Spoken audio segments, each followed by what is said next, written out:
My name is Laura Sutton, and I'm 42 years old. A year ago, I stood at my mother's open grave while my husband's voice came through the speaker of my phone, ordering me to leave her funeral. "Put me before your mother. Come to my family gathering in an hour." 40 people heard it. The pastor heard it. My dad heard it. And my dad is not a man who shakes. But his hands started shaking over my mother's casket, and he said something so quiet I almost missed it. "Let's give him what he wants." What we did 3 hours later at my mother-in-law's dinner table, this town still talks about. And that was only the beginning. Because my husband thought he knew exactly who he'd been married to for 21 years. He was about to find out he'd never met her. Welcome back to Calm Drama Stories, where women who kept the peace for decades finally tell you what the peace cost them. Grab your coffee and settle in, because this story starts in a cemetery and ends with an apron I only wear when I choose to. Drop a comment telling me where you're listening from, and be sure to subscribe. Let me take you back to that Saturday morning. I buried my mother the way I'd done everything for 21 years. Alone, with a clipboard. I ordered the casket spray. I printed the programs. I set up 90 folding chairs in the church hall for the reception, because the funeral home only provided 60. I loaded my mother's favorite hymns onto my phone, because she'd asked me, near the end, to play them at the graveside from the little speaker she kept on her porch. My husband, John, helped with none of it. John was across town at his mother's house, stringing patio lights for the Sutton Summer Gathering, the annual party his family had thrown on that same Saturday for 30 years. He saw no reason a funeral should move it. The night before, while I ironed my black dress, he'd stood in the bedroom doorway with a beer and delivered his position like a manager reading a memo. "Funerals are for the living, Laura. And the living I answer to are at my mother's." I remember thinking that I should write that one down, because someday I'd want to remember the exact moment the last light went out. At 9 in the morning, the funeral director asked me, gently, whether Mr. Sutton would be riding in the family car. I said Mr. Sutton was detained. The man had been burying this town's mothers for 30 years. He knew what detained meant. He just nodded and closed the door, and we rode to the church past the hardware store and the flower shop, and I stared the whole way at the empty seat beside me. Within the hour, that empty seat would follow me to the front pew, in front of everyone my mother had ever loved. To explain what happened at that grave, I have to show you a hook on a pantry door. My mother-in-law, Dolores, keeps 3 brass hooks by her kitchen pantry. The first holds her apron. The second holds her late husband's barbecue mitts, untouched since he passed. The third one, for 21 years, held mine. Nobody assigned it to me out loud. I was 19 when John first brought me to a Sutton Sunday dinner, and somewhere between the casserole and the pie, his mother handed me a dish towel, and that was that. I'd been an accountant once. 3 years at Herrick and Lowe over in Corvale, reconciliations and payroll, and I was good. When Emma was born in 2006, John and his mother agreed, without consulting me, that Sutton wives didn't do other men's books. I gave my notice in 2007 and cried in the parking lot where no one could see.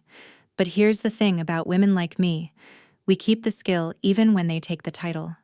For 19 years I did the books quietly at home for the florist, the lumberyard, and Dr. Pratt's dental office.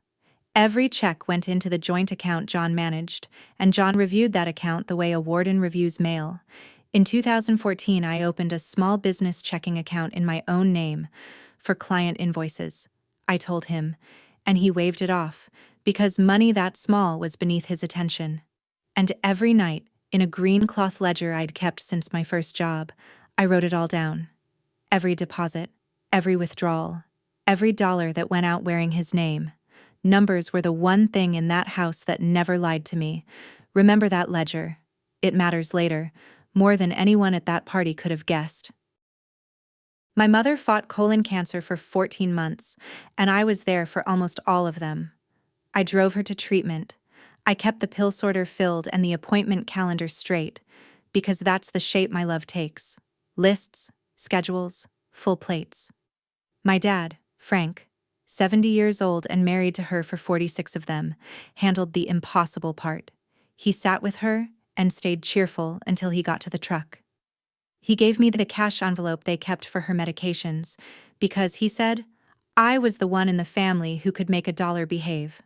I logged that envelope in the green ledger like everything else, which is how there came to be one small entry, July of 2025, that I wrote down and never mentioned. $4,000 out, taken by John, for the initiation deposit at the Cedar Glen Golf Club. He told me he'd put it back by Christmas. He told me his career required a membership, and that my mother had more months than money anyway. I put my protest on the record and lost, the way I always lost, quietly, with the checkbook still balanced. What I remember most from those 14 months isn't the hospital smell or the wigs we laughed about. It's my mother on the back porch, thin as a sparrow, watching me carry her soup tray, and saying the sentence she'd been saving her whole life. You've set the table your whole life, baby. Someday, sit down at one. I told her I would. I meant it the way you mean things you've never once done. She died on a Tuesday in June. The Sutton Summer Gathering was set for Saturday. Those two dates were about to collide, and only one man in town couldn't see it coming. The church was full by 10. My mother had spent 30 years running the hospital laundry and 40 years running the quilting circle, and both shifts showed up. My dad stood at the door in his one good suit, shaking hands like an oak tree that had gone hollow. Still standing, nothing left inside but the shape. Emma drove in from the university, 2 hours flat, and didn't let go of my hand through the whole service. She's 20, my girl, studying to be a teacher, and she kept scanning the doors for her father with an expression I recognized and hated: bookkeeping. She was keeping his account. In the third pew sat Carol Weber, wife of Gordon Weber, who owns Weber Mechanical, the company where my husband had spent 11 years climbing toward the general manager job. Carol had quilted beside my mother every Thursday for a decade. Remember her too, near the back, a silver-haired man I hadn't seen in 19 years quietly carried in extra folding chairs when the ushers ran short. James Holt. We'd worked audits together at Herrick and Lowe, back when I was Laura Putnam. His mother was quilting circle. He caught my eye, nodded once, the way you do at funerals, and that was all. My phone buzzed during the second hymn. A text from John, running behind, traffic. During the eulogy, it buzzed again. Wrap it up by 2. Gatherings at 4. I stood up after that and spoke about my mother's hands, and my voice held until the very last line, and I watched half the church break with me. Then we drove to the cemetery, 40 of us, under a sky so blue it felt hired for the occasion. And in my purse, my phone sat like a small black landmine. Graveside was the small crowd, the real one. 40 people who had known my mother by her first name. My dad and I stood at the head of the grave, Emma between us, and I did the last thing on my mother's list. She'd asked for her hymns at the lowering. Not an organ, she'd said, just the porch speaker, like a Sunday morning at home. So I set her little speaker on the folding table by the flowers, paired my phone to it the way I'd done 100 times on that porch, and pressed play. In the garden, rose up over the grass, tinny and sweet, and completely her. People closed their eyes. My dad's chin came up, the way it does when he's holding a load. The pastor said the words about dust, and 2 men in work gloves began to lower my mother into the ground, and the roses went down one at a time, each with somebody's whole face behind it. Emma dropped hers and whispered something I'll keep private. I was reaching for my own rose when the music cut out. For half a second there was pure silence. Just birds, and the ropes creaking. Then the speaker, my mother's speaker, made the bright little chirp it makes when a call comes through the phone it's paired to, and the screen in my hand lit up with his name, John. Every reflex I owned said silence it, and my thumb, clumsy with grief, hit the wrong part of the glass. I answered him, on my mother's porch speaker, at the edge of my mother's open grave, turned up loud enough to reach the back row of mourners. My husband cleared his throat.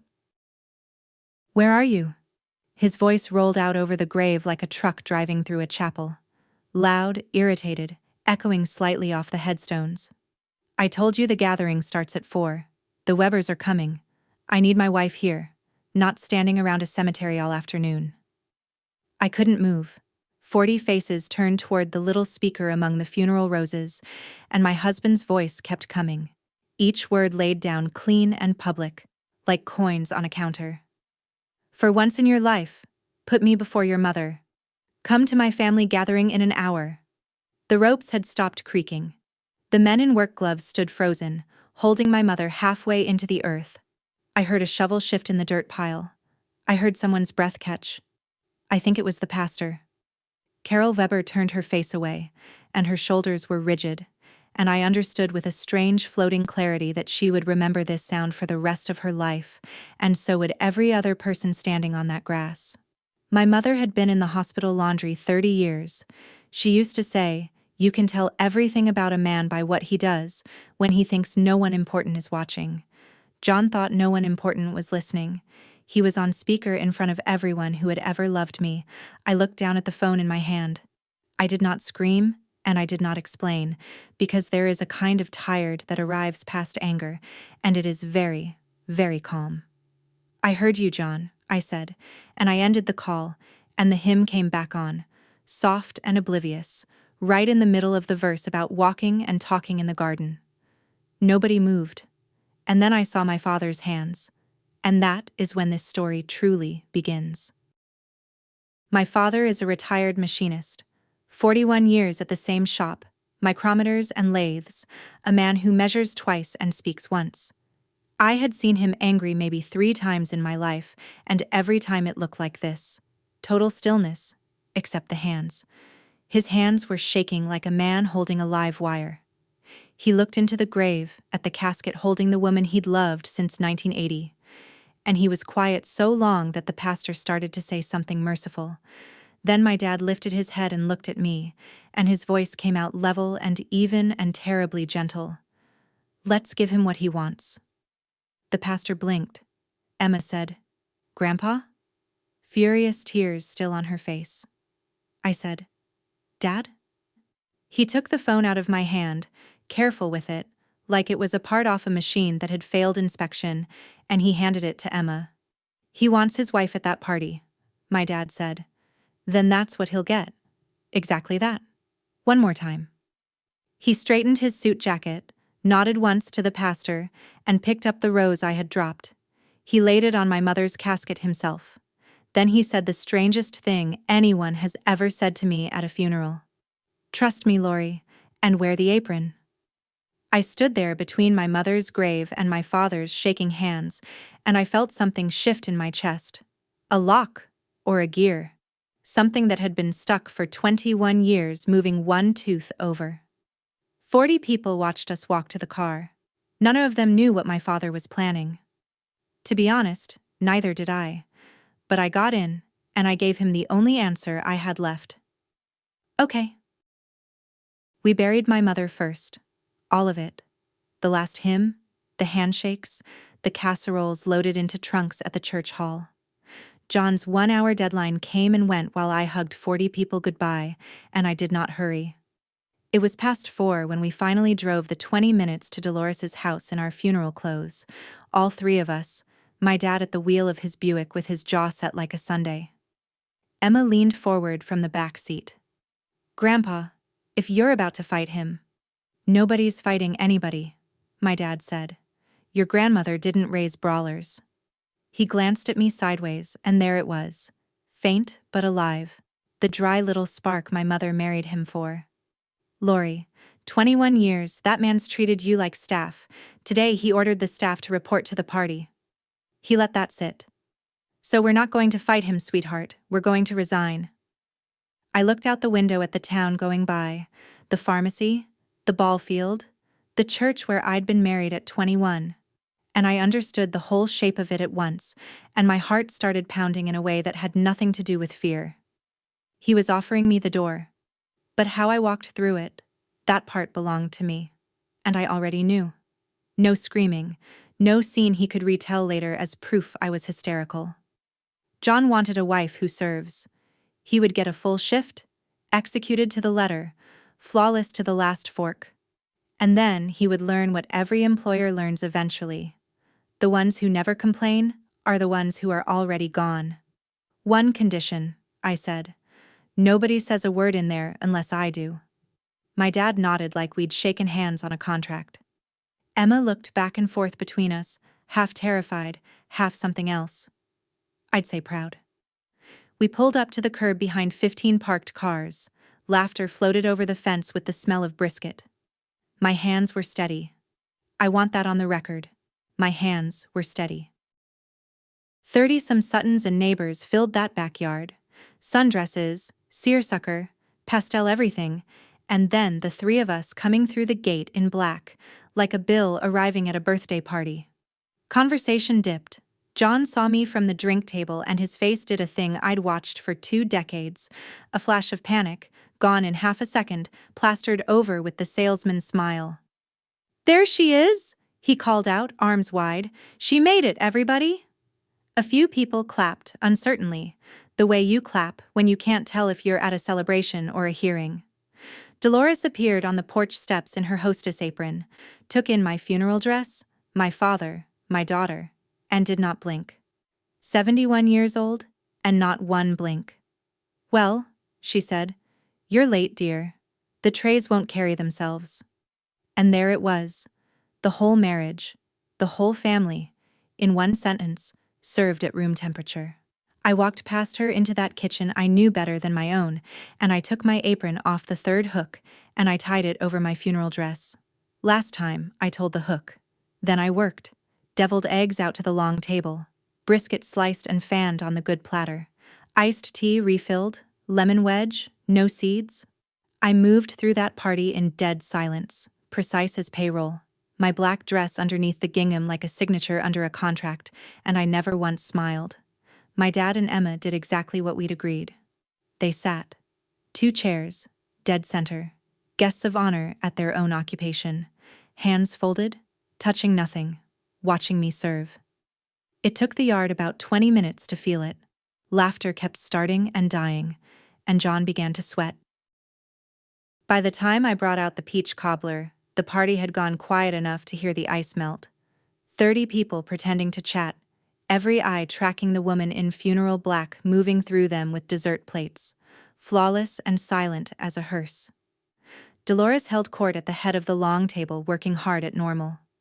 John stood behind her chair with a beer he wasn't drinking, watching me the way you watch weather. I served the last plate. I set the coffee down by Dolores's cup, cream on the left, the way she'd trained me in 2005. And then, in front of the entire Sutton family, I reached back and untied the apron. I folded it once, twice, into a neat gingham square, and I laid it on the table in front of my mother-in-law like a delivered parcel. "Laura," she said, low, a warning. I didn't answer her. I was already working the wedding ring off my finger. 21 years, it left a groove like a lathe mark. And I placed it in the middle of the empty silver serving tray, where it rang once, small and bright, against the crumbs of my last shift. I slid the tray down the table to my husband. The whole yard heard it scrape. John stared at the ring, then at me, and his mouth opened.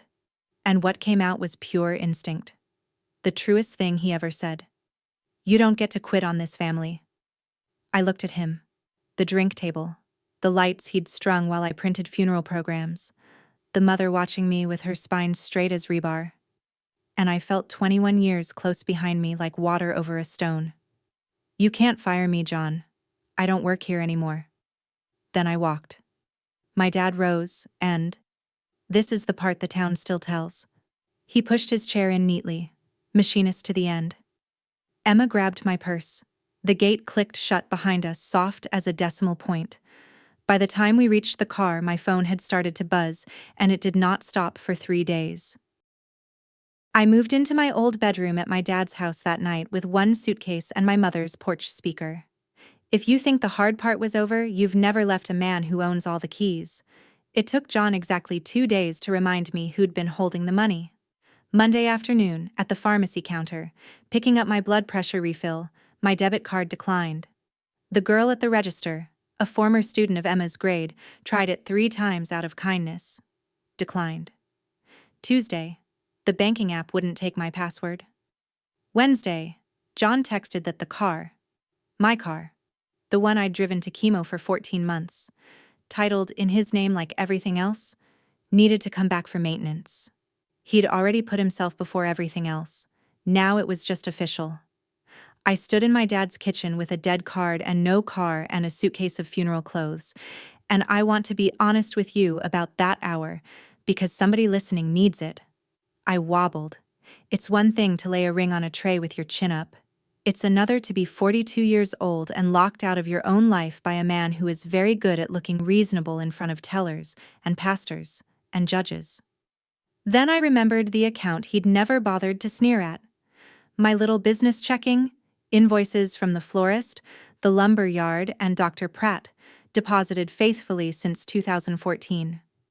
Balance: $3,900. Not much, next to a man with the house, the cars, and 11 years at Weber Mechanical. But it was mine, in my name, out of his reach. And let me tell you what that kind of money is really worth. If you have ever stood at a register with a card you already knew would decline because someone else decided what you deserved that week, tell me about it in the comments. I read them, and so do 1,000 women who thought they were the only one. And hit subscribe, because what John did next, even his own mother couldn't defend. Emma video called me from her dorm on Thursday, laptop light on her face, and said what she'd been saying since the graveside. "Mom, I'm with you. All the way." 20 minutes after we hung up, her father called her. He was warm at first, she told me, the concerned dad voice. The one he pulls out for teachers and traffic cops. Then, right before the goodbye, he set the hook. "If your mother keeps up this little show, sweetheart, I may have to rethink some things. The college fund's in my name, you know." Her voice was still shaking when she repeated it to me. That fund held 4 years of tuition we'd saved since she was born. And he was right. Legally, it sat in his name, with him as the owner. He hadn't threatened me. He'd priced me. This is what I mean when I say men like John don't lose their temper. They open negotiations. He'd found the one thing I'd crawl back for, and he set it on the table with the safety off. So the next morning, I did the most radical thing a woman like me can do. I hired my own advice. Patricia Reyes, family law, one town over in Corvale, gray streak, reading glasses on a chain, a handshake like a door closing. Her retainer was $3,500. I paid it from the business account and watched 19 years of quiet invoices turn into a war chest. Patricia listened to the whole story without a single note of surprise, which told me how many times she'd heard it. Then she took off the reading glasses and asked me the only question that ever mattered. "What do you have on paper?" And for the first time since my mother died, I smiled. Tuesday morning, 10 o'clock, I drove my dad's Buick to 214 Maple Row. Still legally my home, Patricia reminded me. Whatever John had done to the passwords, he'd be at Weber Mechanical until 6. I let myself in through the kitchen door and stood a minute in the house where I'd raised my daughter. It smelled like his cologne and takeout. The counters, for the record, were filthy. The staff had resigned.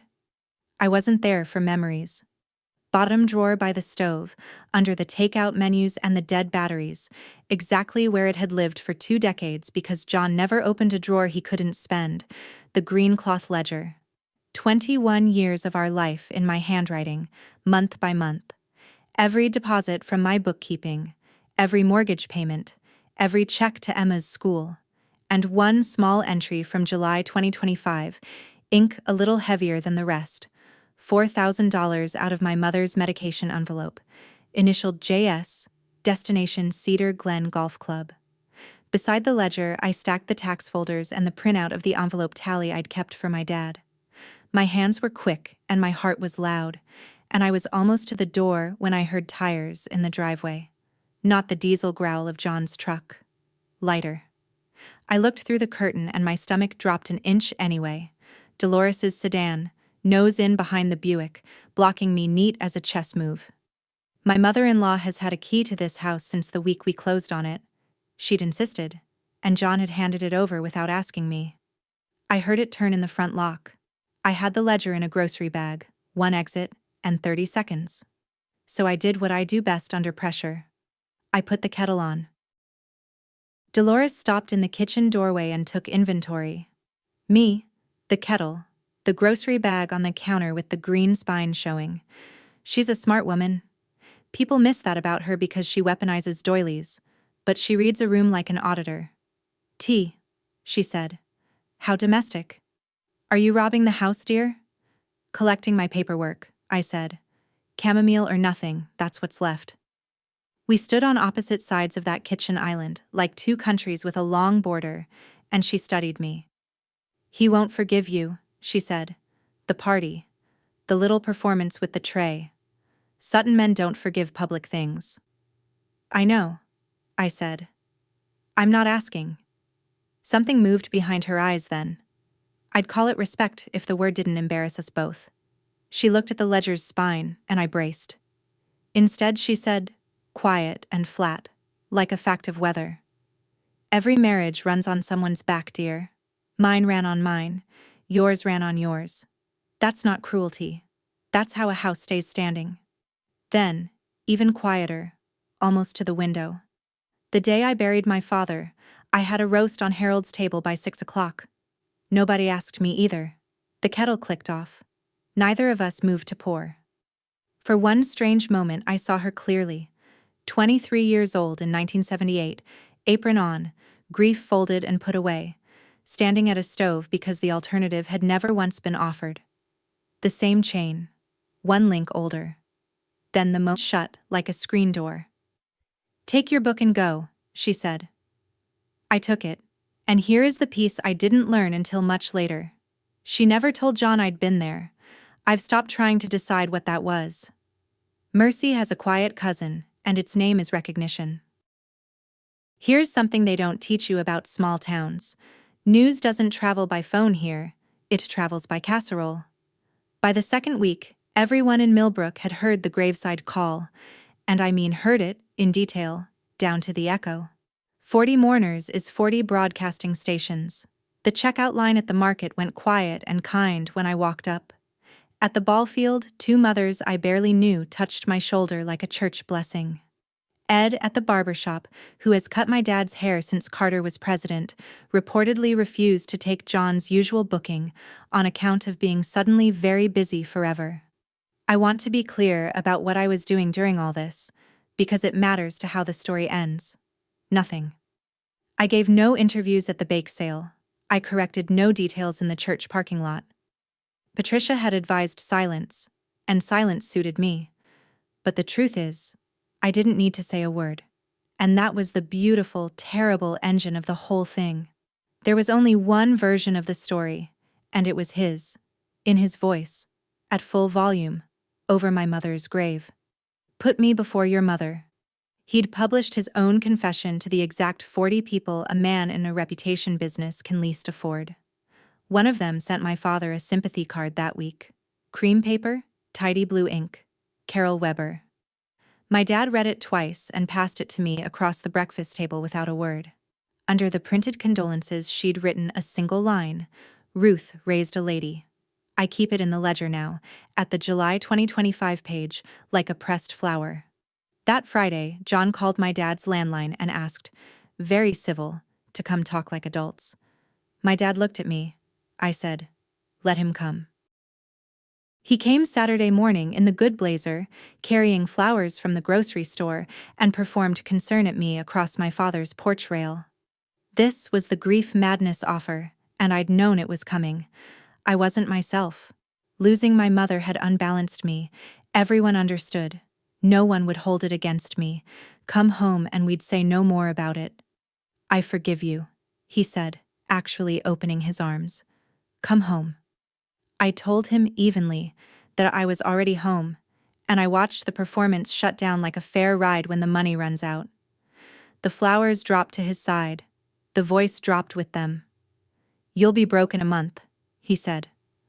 Look at you. You're a 42-year-old waitress with a calculator.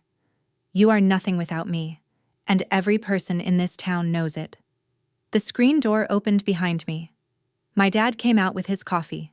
70 years old, calm as a Tuesday, and looked at John, the the way he used to look at a part that had failed inspection twice. "Funny thing," my dad said. "At the cemetery I told her to give you what you want. She did. You wanted first place, son. You got it." He took a sip. "Now you get to find out what first place looks like in an empty room." John left rubber on a residential street pulling out. That evening Dolores's sedan pulled up, and she handed me a still-warm casserole and an ultimatum in the same motion. "Come home by Sunday or you're nothing to this family." I set the dish gently back in her hands. Monday. A letter arrived from Bricker and Associates, the loudest divorce firm in the county. My husband had lawyered up. "Good," said Patricia when I called her. "Now pray he stays angry. Angry men sign things." While the lawyers circled, I did something for the first time in 19 years. I applied for a job under my own name. Herrick & Lowe, the Corvale accounting firm where I'd started at 20, had a junior staff opening. The kind of posting meant for somebody's granddaughter fresh out of school, not a woman with a 19-year gap on her resume and a funeral in her recent history. The office manager gave me the standard skills test, 90 minutes, bank reconciliations and payroll scenarios, and set me in the little glass conference room with a bottled water and visible pity. I finished in 40 minutes. She checked it twice, then went and got a partner, and the partner asked, carefully, where I'd been working. "A private household," I said. 21 years. No sick days." On my way out through the lobby, a silver-haired senior manager looked up from the copier, and 19 years fell off the calendar. James Holt. He didn't make it strange or soft. He said, "Laura, you trained half this floor on reconciliations." To the office manager more than to me, nodded like the matter was settled, and went back to his copies. The call came the next morning. Junior staff accountant, $21 an hour, start Monday. I sat in my dad's kitchen and looked at that offer letter for a long time. $21 an hour is less than I was worth. It was also more than I'd been paid in 19 years, which was nothing at all. A number I'd entered in the ledger every month, a zero with my whole life inside it. My dad read the letter, put it on the refrigerator under a magnet like a spelling test, and said, "Putnam's work." Then he fried eggs. Badly. That part of the story comes next. Here's what starting over at 42 actually looks like, for anyone keeping notes. Alarm at 5:45. Coffee with my dad in a kitchen that still had my mother's handwriting on the flour jar. The 25-minute drive to Corvale in the Buick then, after 2 months of paychecks, in my own car. A gray Corolla, $2,800, 190,000 miles, bought with cash, and titled in one name only, and I'm not ashamed to tell you I sat in the dealership lot and pressed my forehead to that cheap steering wheel like it was an altar rail. At the office, I was the oldest junior accountant in the building, correcting spreadsheets built by juniors who'd been in grade school the year I quit. I loved every hour of it. But the part of that summer I hold on to isn't the job. It's my father, 70 years old, deciding that if his daughter was going to work, somebody was going to feed her. The man had operated a lathe for 4 decades and could not crack an egg to save his life. He learned. Burned the first dozen, swore at the pan in machinist language, kept at it like a man being paid by the yoke. And one morning in August he set a plate in front of me, eggs, toast cut on the diagonal like my mother used to, and said, "Sit down, Lori, you've got 10 minutes. Eat while it's hot." I cried into those eggs. He pretended not to see, which is the same thing as holding someone, if you're from here. 21 years I had cooked for a man who never once made me a plate. It took my father one summer and a second-hand skillet to show me the difference between being needed and being loved. Meanwhile, across the county line, word came drifting out of Weber Mechanical, through Emma's old babysitter who worked the front desk. Gordon Weber was finally retiring, and the general manager decision was, quote, under review. John found out where I worked, of course. In a county this size, he probably knew my parking spot before I did. On a Thursday in September, he was leaning against his truck next to the Corolla when I came out at 5, arms crossed, sunglasses on top of his head. The pose of a man who has rehearsed being casual. "So this is the big new life," he said. He looked at the office glass behind me, then at my sensible shoes, and gave the laugh he saves for waiters. "I don't work here anymore," he said, in a squeaky little voice that was supposed to be mine. Cute line. Did your daddy write it for you? You think a spreadsheet job makes you somebody, Laura? And I discovered, standing in that parking lot, that he had lost the thing he'd always counted on. The wince. He'd say a thing shaped like a slap, and the old me would flinch and manage him, smooth it, soften it, apologize for the weather. The new me had done payroll all afternoon and wanted dinner. "It makes me the payroll, John," I said, level as a spirit level. "That's more than you ever let me be." His jaw worked. He came off the truck, and his voice went up into that register the cemetery would have recognized. "You ungrateful? After everything, do you have any idea what people are saying about me?" And behind me I heard the office door open. Two of the juniors and the office manager, out for the evening, slowing on the sidewalk. Watching. John saw them, and I watched my husband see himself. A big man shouting at a woman by a used Corolla, in public, in daylight, 6 weeks before the Weber family would choose its next general manager. He got in the truck and left without another word. Friday, the mediation notice arrived. Thursday next, 9 in the morning, both parties and counsel. Patricia called me that night with one instruction: bring the book. Mediation happened in a beige conference room in Corvale with bad coffee and a mediator named Mr. Ellis, who had perfected the face of a man surprised by nothing. John arrived in the good blazer with Bricker, who talked like a leaf blower. Their opening position delivered in a binder: John keeps the house, no spousal support, and if we didn't like it, they'd be delighted to spend 3 years litigating, quote, Mrs. Sutton's abandonment of the marital home. That's the actual phrase they hung on a woman who left a party where she'd been serving cobbler in funeral clothes.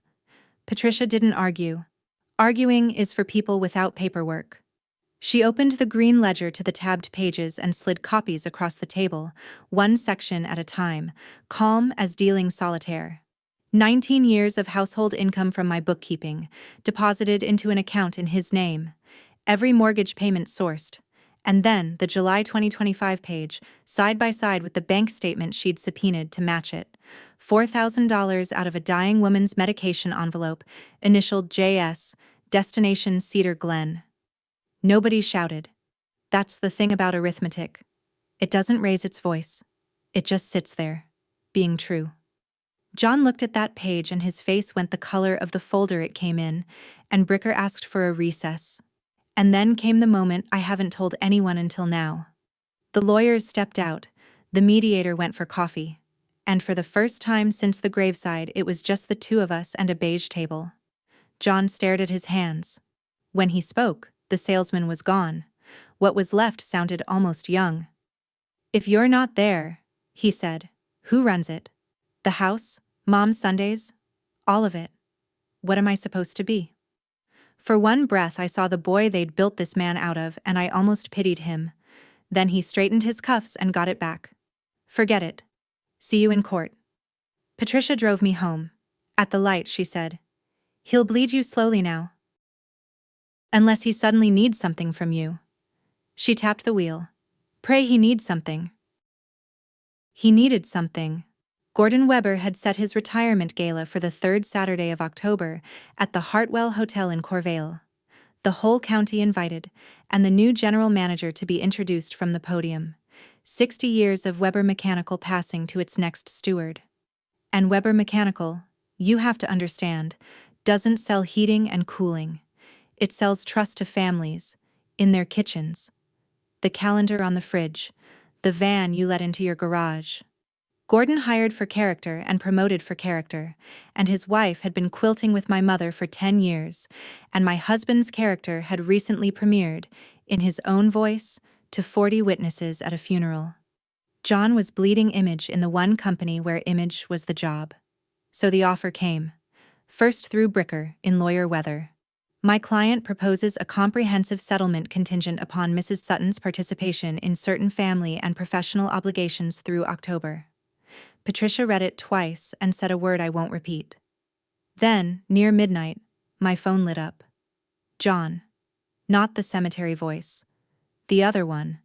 The one from 23 years ago at the county fair. Soft and reasonable and warm as a heat lamp. One night, Laura. The gala. Come as my wife. Smile, wear the blue dress, stand next to me for 3 hours. And Monday morning, I sign everything. House sold, we split it clean. Emma's fun locked up safe for her. All of it done by Christmas. One night. And you're free.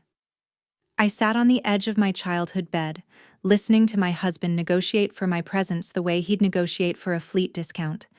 And the strangest calm settled over me, because at last the whole marriage stood in the light where I could see its actual shape. It had never been a marriage. It was an appearance contract, and my wages were the apron, and here was the renewal notice, dressed as a favor. I'll think about it, I said, and hung up, and stared at the ceiling until dawn. Because here is the truth.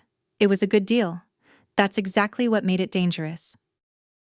I want you to understand that every sensible voice in my life told me to take it. Patricia, first, because that's her job. If he contests this thing wall to wall, you're looking at $30,000 in fees, a year of your life, minimum, and no guarantees. 3 hours in a ballroom buys it all back. I've watched women trade more for less. My dad, second, and this one cost him. He stood drying dishes a long time and finally said, "Your mother wouldn't want you bleeding money for pride." A pause. Would she? And the question mark told me he didn't believe his own sentence, but 70 years of practicality made him say it. Then Emma, Sunday night, her voice small over the phone in a way it hadn't been since she was 8. "Mom, it's one night. I've done the math on what that house is worth. I can't be the reason. I can't ask you to lose the house over one night." My girl, bookkeeping again, this time with herself in the debit column. I told her the fund and the house were my worry and her only job was midterms, and after we hung up, I sat in the dark completely and utterly alone with it, which, I understand now, is where every real decision is made. Because they were all correct. That's what nobody tells you about moments like this. The wrong choice arrives with excellent references. It was one night. It was 3 hours. One dress. One smile I'd manufactured 10,000 times before, cheap at the price. Late that night, I opened the closet to hang my work blouse, and there it was, waiting behind the funeral dress. Navy blue, knee-length, the tag's already off. I'd bought it 2 weeks earlier, the day after his midnight call. Some part of me, the part raised at a stove, the part that kept everyone fed and everything smooth, had already said yes. And that, more than John, more than Dolores, more than any Sutton living or dead, is the enemy I'd been fighting my whole life. The night before the gala, I sat at my dad's kitchen table with 3 objects in front of me, like a woman laying out evidence for a jury of one: the green ledger, my mother's apron, off its kitchen hook since June and never yet unfolded, and Carol Weber's cream-colored card. I opened the ledger to the first page, September 2005. My handwriting at 21, careful round loops, so eager to get our brand new life exactly right. Groceries, rent, a line item that stopped me. Gift, Dolores, serving tray, and the price. Because even then, even in the honeymoon, I was already accounting for that family's silver. 21 years of pages between that girl and me. She thought the ledger was a love letter, that keeping everything balanced was the same as keeping everyone safe. Every page after her proved something different, and I had never once let myself read the proof. My mother's voice came to me then, the way it does. Not mystical, just remembered. Porch warm. "You've set the table your whole life, baby. Someday, sit down at one." And sitting there, I finally did the one piece of math nobody had asked me for. The house was worth a number. The legal war was worth a number. But its one night had been the price of admission my entire life. One night, it's just Sunday dinner. One night, it's just the gathering, the fundraiser, the client barbecue. String enough one nights together and you get 21 years, and a woman at a graveside holding a phone, being ordered to report to work. The dress was not a dress. It was the apron with a zipper. Here's where I'm supposed to tell you I burned it in the yard. The truth is stranger. The gala started at 7. At 6:15, I put on the navy dress, and my earrings, and my good coat. My father watched me pick up the car keys, and God bless that man. He never said a word. I drove toward Corvale in the navy dress with my hands at 10 and 2, past the ball field, dark for this season, past Herrick and Lowe, one light on in the cleaning crew's window. The Hartwell came up on the right, glowing like a struck match, gold light in every window, valets jogging, the Weber mechanical logo projected 2 stories tall on the ballroom wall. And through the tall glass of the lobby, I saw him. John, in the tuxedo I'd picked up from the cleaners 100 times, standing alone by the fountain, checking his watch, adjusting his tie, arranging his face into the smile, scanning the drive for headlights. For me, the staff, reporting for the last shift of her life. I want to be honest, because you've come this far with me. I slowed down. 21 years of muscle memory reached for that turn signal like a hand reaching for a hot pan it's been trained not to feel. And for 2 full seconds the entire settlement, the house, the fees, the clean, easy Christmas, sat in the passenger seat asking to be chosen. Then I drove past. Simple as that, and hard as that. Past the valets, past the gold light, past the man rehearsing his marriage in a hotel lobby, and the road went dark and quiet again, and my heart was going like a hammer, and I laughed. Alone in a $2,800 Corolla in my good earrings, I laughed like a woman let out of a building. At the next red light, I picked up my phone and typed the message I'd been drafting, without knowing it, since the third brass hook in 2005. No, I'm done being proof that you're a good man. L. I hit send, set the phone face down on the seat, and drove back to Millbrook, to the cemetery, while it began to buzz, and buzz, and buzz. The cemetery gate stays open until 9, and the groundskeeper, who'd known my mother, had stopped pretending not to recognize my car. I parked on the gravel loop near her row and called Patricia, who, because I had asked her that afternoon to stay near her phone, answered on the second ring. "I'm not at the gala," I said. "I know," she said. "It's 7:40 and my phone hasn't exploded. Talk to me." "Draft it tonight," I said. "He keeps the house. All the equity. I'm done fighting for it. In exchange, Emma's college fund gets locked for Emma, ironclad in the agreement. My retirement account stays mine. My name back. Putnam. And his signature inside 2 weeks. Dissolution, no trial. Send it to Bricker in the morning." The line went quiet while she did the math she's paid to do. "Laura, that's $60,000 of equity you're handing him. As your attorney, I need you to hear that number out loud." I looked through the windshield at the new headstone, pale in the dark. Ruth Putnam, 1957 to 2026, the grass just starting to knit over her. "It's not $60,000, I said. "It's a receipt. 21 years, paid in full, and I never have to stand in a ballroom smiling for my life again. Send it." She was quiet another second, and then she said something no one that expensive says lightly. "It's been an honor, Mrs." and stopped herself. "Ms. Putnam." The consent form came to my phone by email while I sat there. I signed it with my finger, by dome light, 12 feet from my mother, the world's smallest, most expensive signature. Then I got out, and stood at her grave in my navy dress in the October cold, and told her the news out loud, because some conversations don't work silently. "I finally quit, Mama." The wind moved the oak. At 9:40, back in the car, my phone lit up with a text from Emma. All capitals. "Mom, are you seeing this?" I was not at the gala.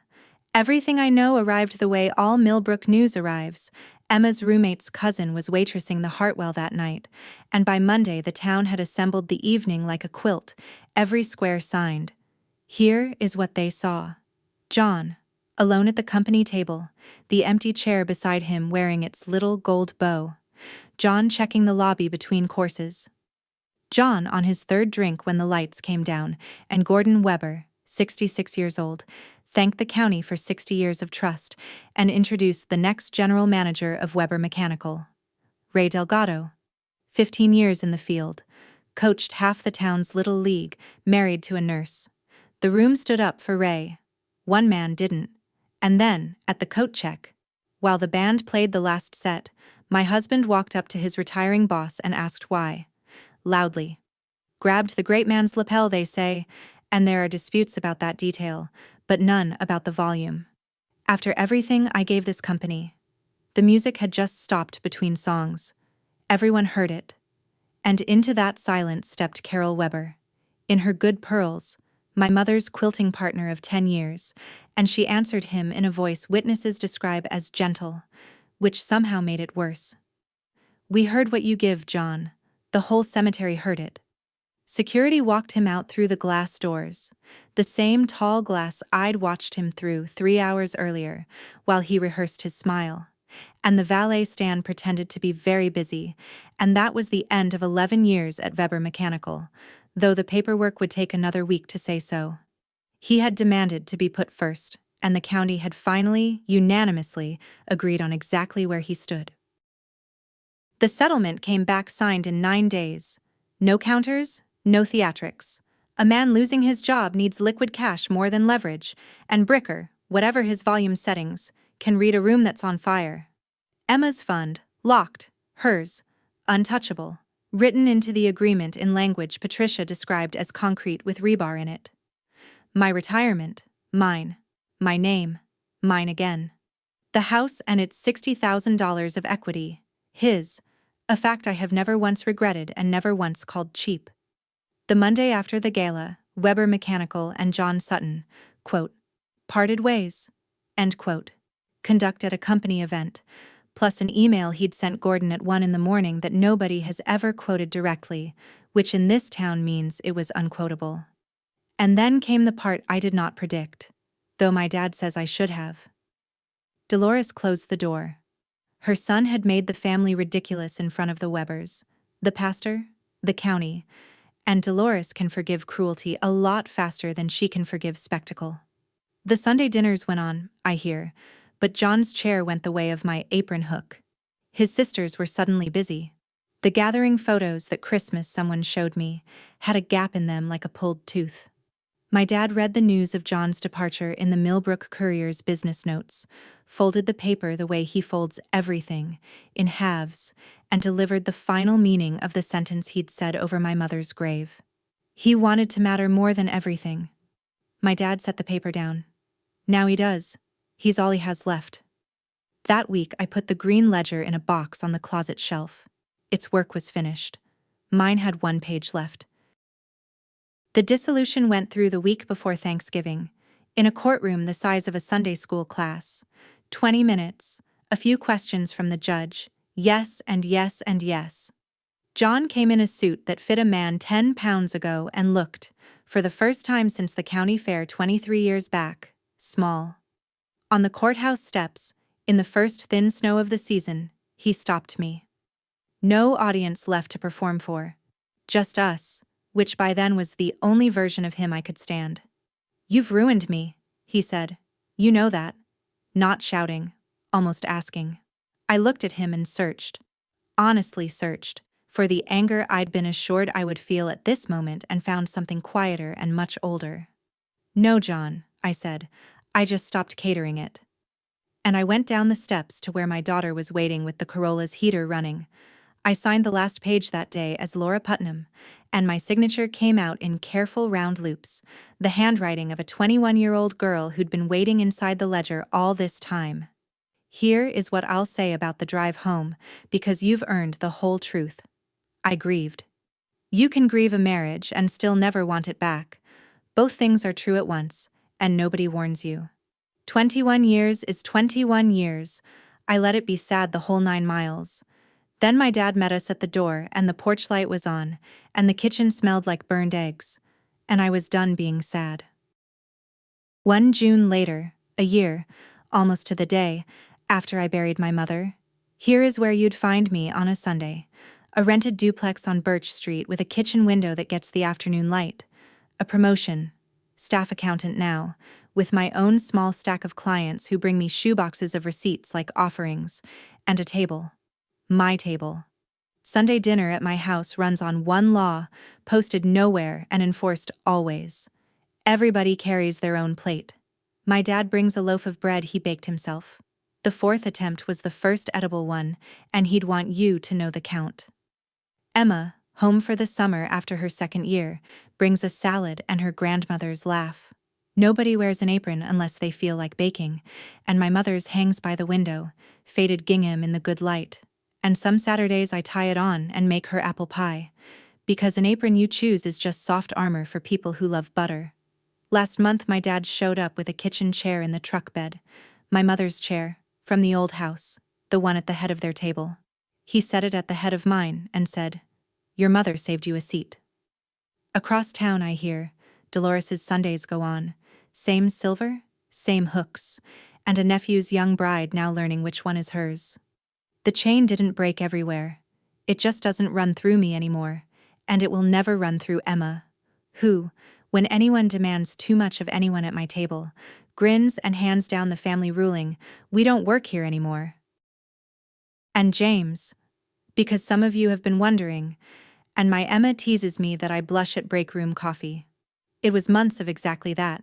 Coffee by the copier, spreadsheets, his terrible puns about depreciation. Then, eventually, coffee on a Saturday, at the diner on the square, both of us early. He's a widower. He knows what it costs to sit down across from someone new. I'll tell you the moment I knew he was different, and it wasn't flowers. He asked me where I wanted to eat. A small, nothing question. And when I started to say whatever's easiest, the way I'd said it for 21 years, he just smiled and let the silence sit there, patient as a porch. He asked what I wanted. Then he did something nobody had done in decades. He waited for the answer. I'm in no hurry, and neither is he. I was a whole woman before that man ever bought me a coffee, and he'd be the first to tell you so. That's the only kind of love I take now, the kind that waits. I still go out to the cemetery on Sundays before dinner, with roses from my own little yard now, and I sit on the grass by the pale headstone and give my mother the week's news like I used to on her porch. This June, 1 year out, I finally gave her the only report she ever actually wanted from me. I put someone first, Mama. Me. The oak moved. The town hummed somewhere behind me, casseroles in transit. And the table's full anyway. Dad, Emma, pie, when I feel like it. I sat down, Mama. You'd like the chair. On the way out, I passed the groundskeeper, who tipped his cap, and I drove home with the windows down to a house where nobody was waiting to be served, and everybody was waiting for me. If there's one thing I'd carve over every kitchen door in this country, it's this. If love,